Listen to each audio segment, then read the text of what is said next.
Blog Talk Radio. Welcome to the Institute for Personal Development, Kriya Yoga Ashram, where total consciousness is the new frontier. Kriya Yoga is union of the individual with the divine. Join us as we explore the practices to initiate this process. Good morning. Welcome to the Voice of Yoga. Let's Talk Consciousness. I am your hostess, Lisa Winton, and with me is Kenny Toy, also known as Swami Jayananda, founder of the Institute for Personal Development, located here in Hampton, New Hampshire. Good morning, Swami. Thank you for being here today. How are you? Good morning. I'm doing pretty good today. How about you? Well, I'm doing pretty good today, too. Thanks for asking. And thank you all for tuning in. So today on the Voice of Yoga, we will talk about how what is invisible and intangible is the only power in this universe. Listen as we explain how divine law dissolves the false sense of existence created by a belief in two powers. In this show, we will discuss some of the ways to come out of a false hypnotic state experienced as a world of many into the demonstration of the one divine life. Welcome to the Voice of Yoga. We are talking consciousness. Join the Kriya Yoga Spiritual Advance to get the light in your soul and become the one spiritual self. Swami, I see the title of this show is Spiritual Science as Practical Solution. Now, we may have some listeners out there that may have never heard that phrase, spiritual science. What exactly does that entail? Yeah, what we're basically trying to discuss and talk about is the divine law of life. Most of us are really acquainted with the law of karma, which really is the belief in two powers. And it comes under the understanding of matter, the things that are visible and tangible. And then it includes the relationship between what is invisible and tangible, which is thought. And the relationship between matter and thought is that matter is really thought made visible. But beyond this realm of duality, beyond the realm of appearances, is the invisible, intangible, spiritual law.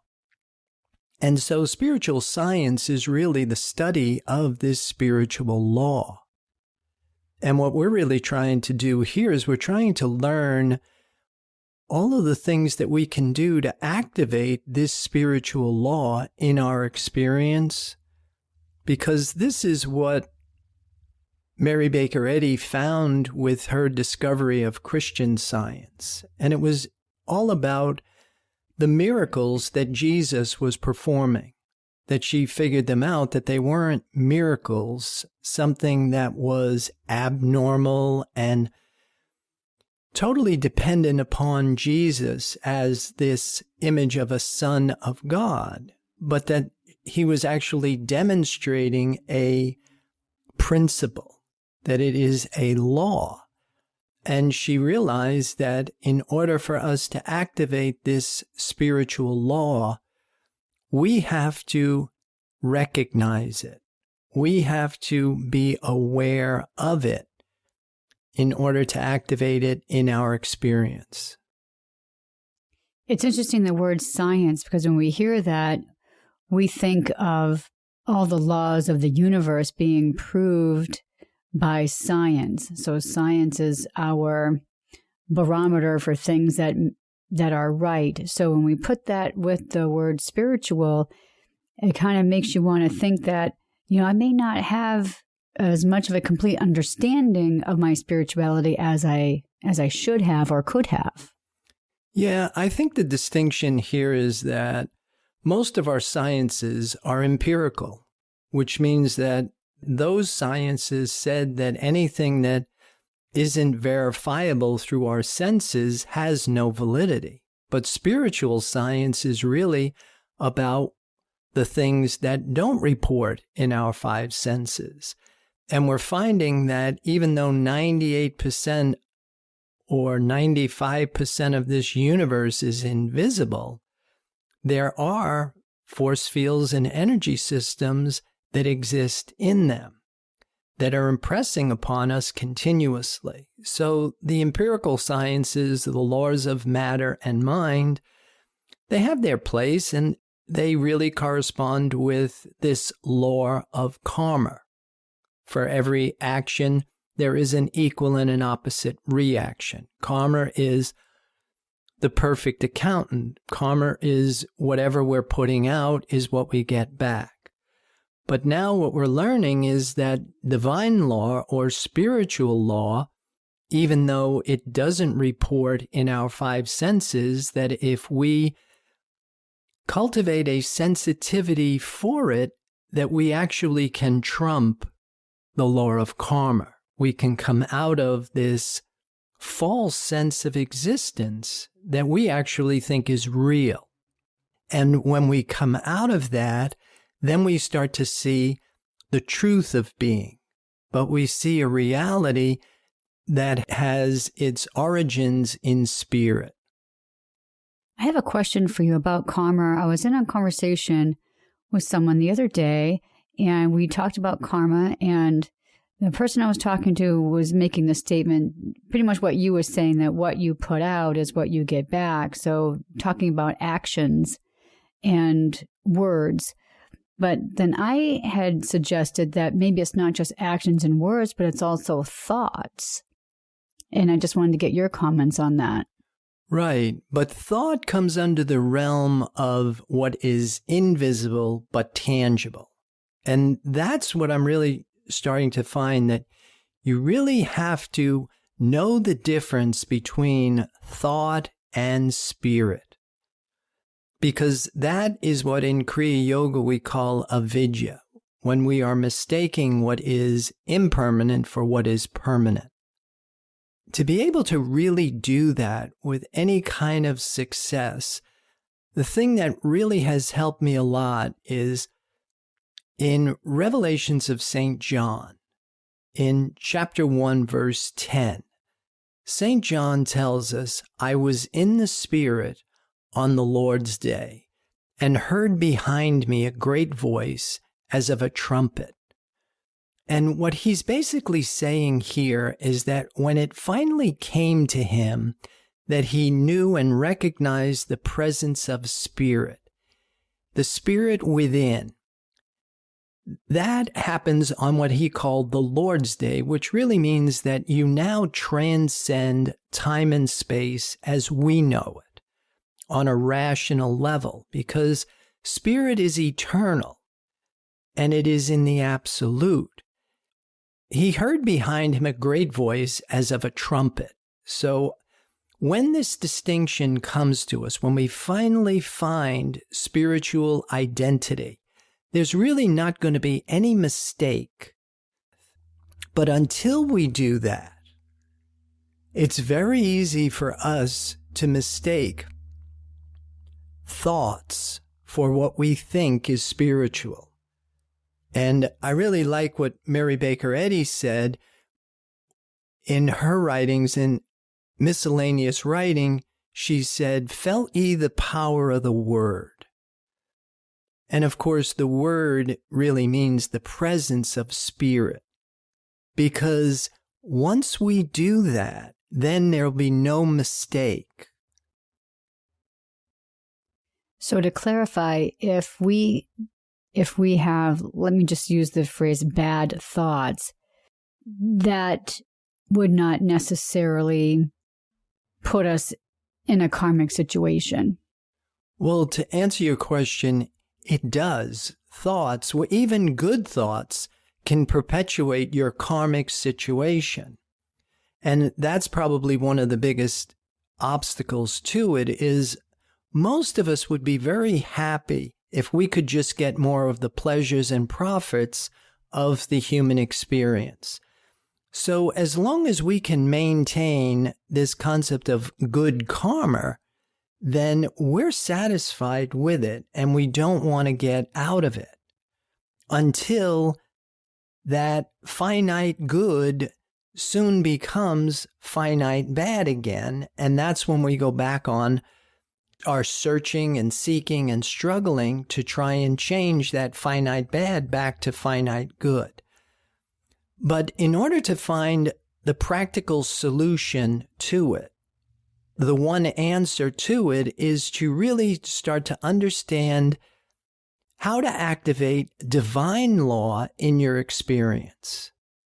And this was the thing that Mary Baker Eddy discovered with Christian Science, that she could demonstrate divine law with scientific certainty, which is really what we're striving for here.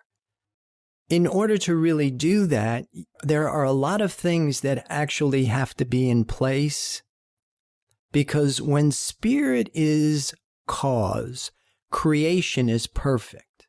For me, that's been a radical change in my thinking to understand that human thinking, personal will, personal ambition is a barrier to knowing the truth of our being. Well, in the summary, we say that we're going to explain how divine law dissolves the false sense of existence. So first of all, we talked about karmic law, so I think we need to maybe review divine law and what do we mean by false sense of existence?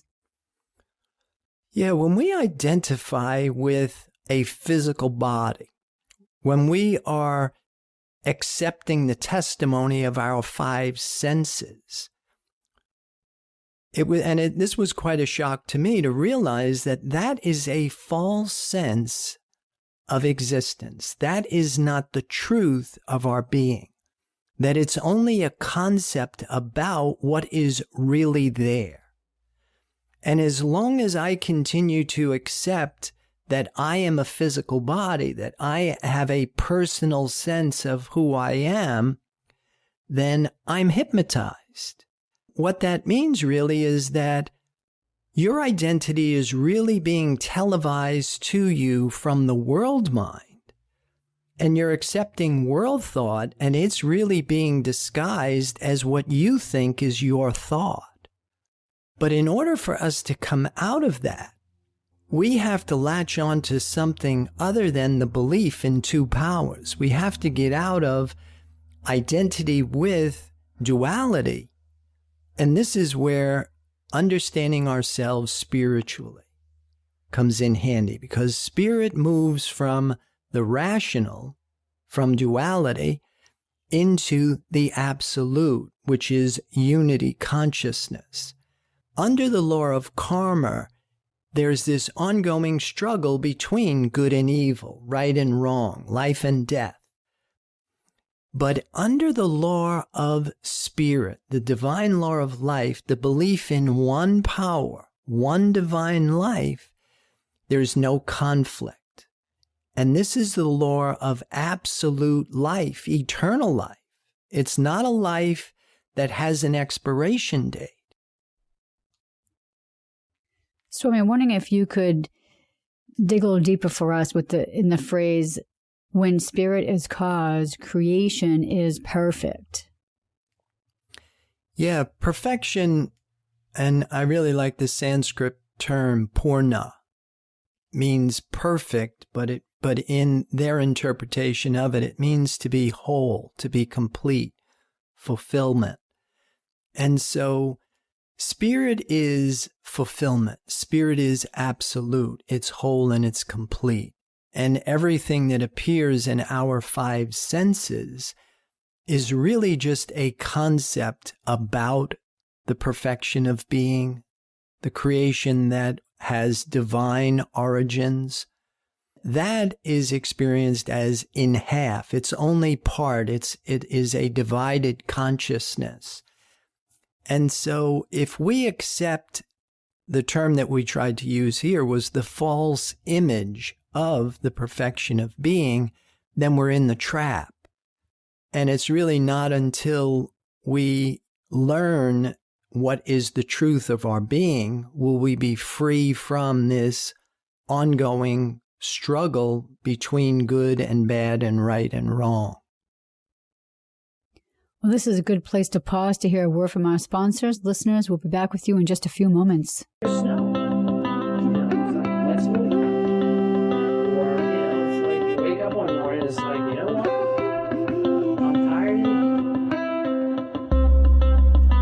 Yoga Theory 2 is a unique and revolutionary practice and forum designed to facilitate the growth process in human development. Apotheosis is a real experience and has an evidence procedure.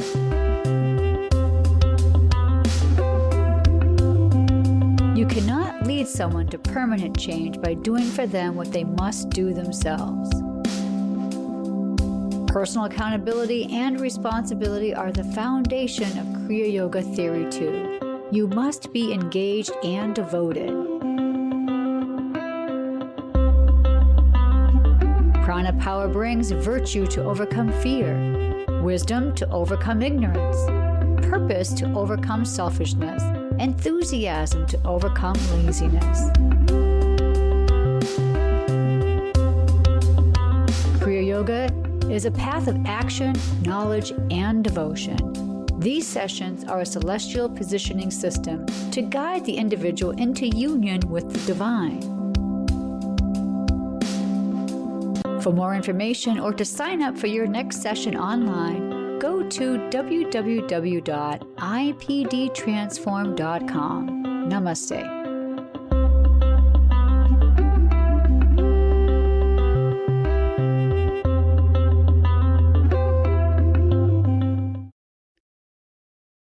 Welcome back. For those of you just joining us, you are listening to The Voice of Yoga, and we are talking consciousness. Swami, I have another question or curiosity about the summary for the show today. And it said in here that we're going to discuss some of the ways to come out of a false hypnotic state experienced as a world of many into the demonstration of the one divine life. Well, first of all, what's the false hypnotic state? And then let's talk about how to get out of it. Yeah, we started to talk about that a little bit earlier. That is the belief in two powers. That is the belief in material reality. For most of us, we think that that is real. But with the discoveries of quantum physics, they found that underlying matter is energy, and underlying energy is what they call the void or the nothing. And so our belief in what is appearing in our senses, which is matter or mind, really creates an interference pattern, and it creates this belief that what is reporting in our senses is real. But in reality, this invisible, intangible presence is the only reality in this universe. It's the void, it's the nothing, but it's the void or nothing out of which everything comes.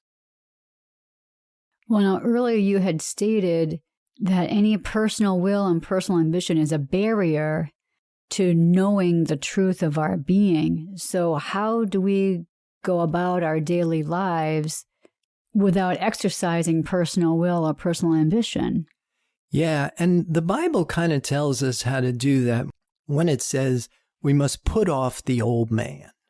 That we are accustomed to thinking with our five sense mind, and we have accepted our ability to form thoughts and opinions as what we think we are. But in the truth of our being, we're spirit. To understand, and this is what we started talking about, to understand the difference between thought and spirit is a very important observation that we must at some point be able to discern the difference. Because in order for this to work, we must know ourselves in the way that we are known by the Creator, which is we are created in the image and likeness of the divine, which is spirit. For us to know ourselves spiritually, we must find the spirit within. And this is what the Christ was. The Christ was the interpreter. It was what made the presence of spirit intelligible to the human. And so once we have this revelation, and then we start to identify ourselves as spirit, we move from the finite to the infinite. We move from the rational to the absolute. It's a whole different mode of operation. It's a different base of living your life because you're in the realms of wholeness, which is very different than this world of duality that we're hypnotized by.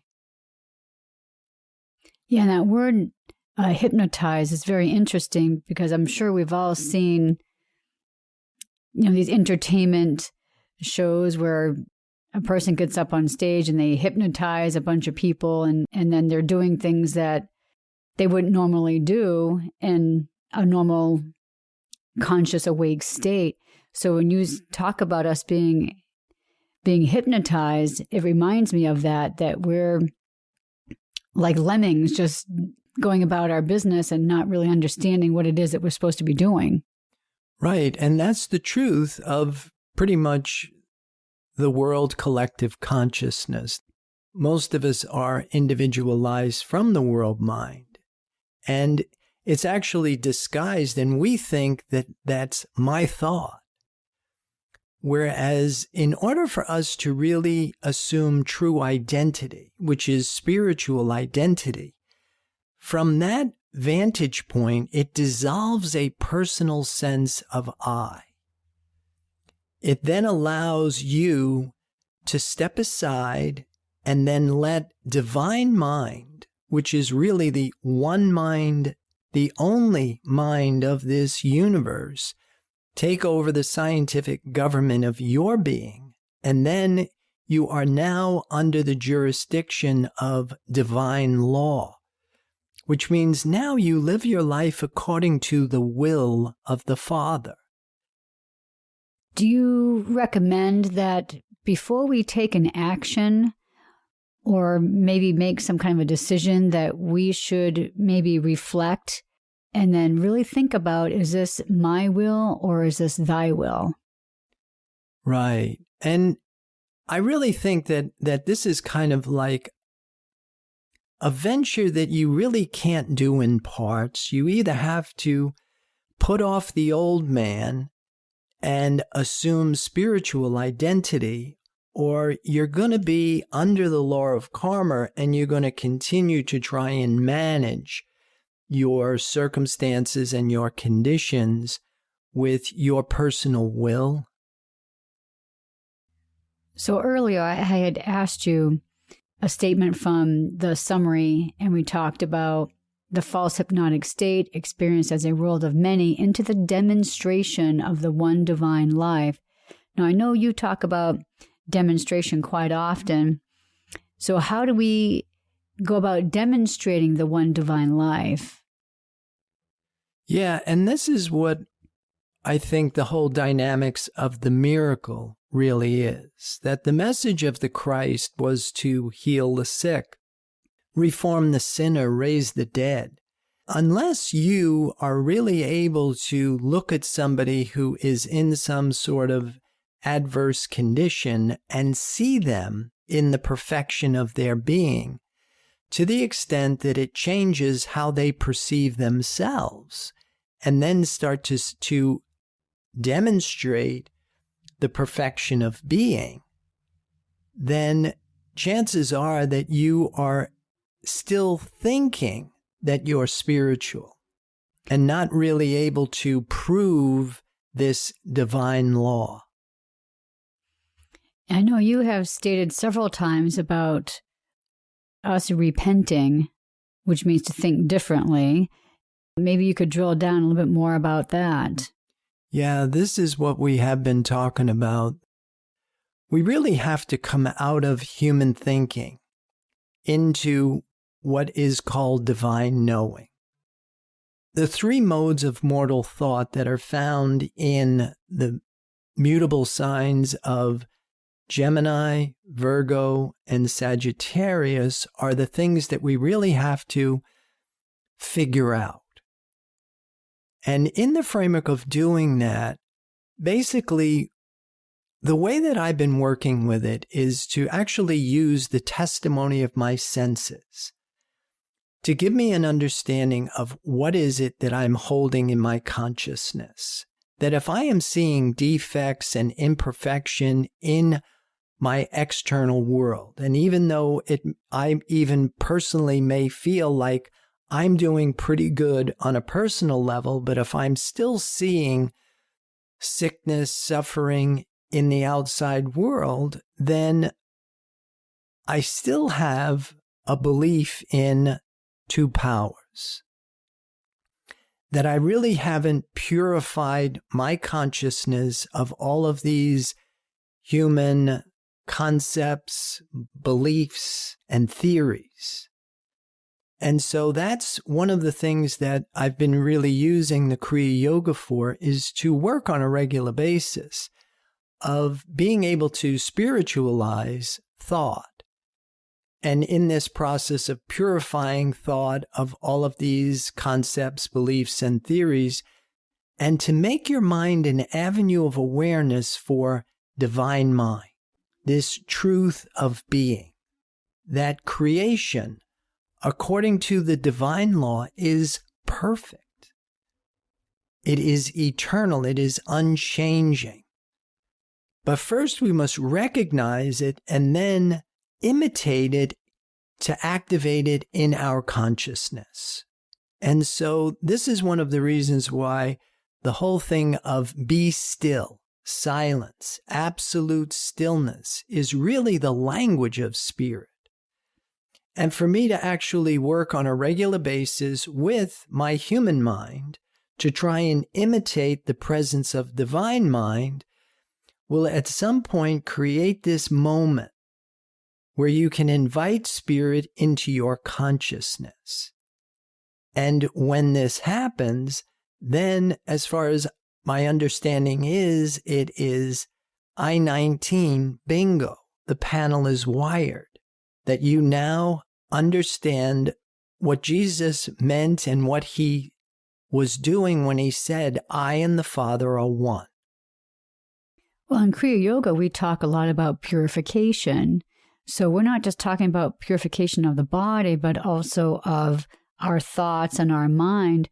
Would you say that we have to purify the body first before we can purify our thoughts? Yoga starts with skillful use of thought, skillful use of breath, skillful use of water, skillful use of food, and skillful use of exercise. Christian Science or divine science begins with the precept of you must love God with your heart, your soul, and your mind.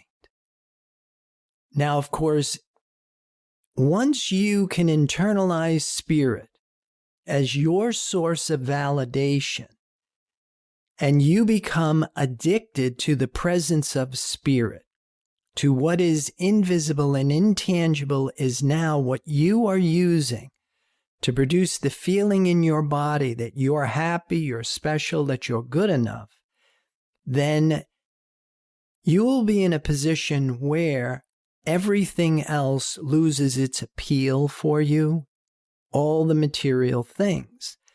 Now, typically what we do is we try and do it yogically, which is we give up caffeine, nicotine, alcohol, refined sugars, and we try and replace it with the presence of breath.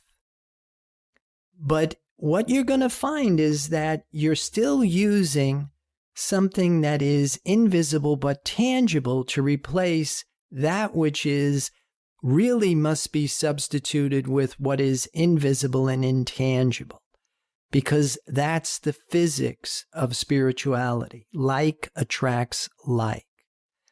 And until we have really purged ourselves of all of these beliefs and concepts and rules and regulations, then we're really still susceptible to these influences because of the magnetism that goes on with it.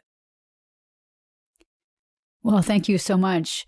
So we're going to start breaking down the show for today. So listeners, please visit the websites www.ipdtransform.com. There's a lot of tools on that website to further your spiritual developments. You'll see Blog Talk Radio shows listed on the homepage about 3/4 of the way down under Swami Says Recent Posts. And don't forget, you can also access the free webinar that Swami does Wednesdays at noon under the Online Classes tab. And with that, Swami, do you have any other final thoughts or comments about today's show? Well, I would like to encourage everybody to start relying on the sustaining infinite and really using it as a source of validation and also as a means of using divine mind to solve all of your personal problems and material challenges. And with that, I'll wish everybody a good day. Namaste. Thank you for listening to our program, The Voice of Yoga. This is Lisa Winton with Swami Jayananda signing off. Have a wonderful Kriya Yoga kind of day. Namaste.